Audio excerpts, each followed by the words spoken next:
తెలంగాణ రాష్ట్ర అవతరణ దినోత్సవం సందర్భంగా నేడు హైదరాబాద్లోని రాజ్ భవన్లో గవర్నర్ జిష్ణుదేవ్ వర్మ తేనెటి విందు ఏర్పాటు చేశారు. ఈ కార్యక్రమానికి ముఖ్యమంత్రి రేవంత్ రెడ్డితో పాటు పలువురు ప్రముఖులు హాజరయ్యారు. తాజా ప్రపంచ సుందరి ఓపల్ సుజాత నేతృత్వంలోని సుందరీమణుల బృందం ప్రత్యేక ఆకర్షణగా నిలిచింది.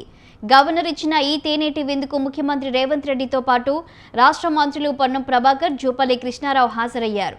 ప్రభుత్వ ప్రధాన కార్యదర్శి, డీజీపీ సహా పలువురు సీనియర్ ఐఏఎస్, ఐపీఎస్ అధికారులు కూడా కార్యక్రమంలో పాల్గొన్నారు. రాష్ట్రానికి చెందిన ప్రముఖులు, ఉన్నత అధికారుల కలయికతో రాజ్ భవన్ ప్రాంగణం సందడిగా మారింది.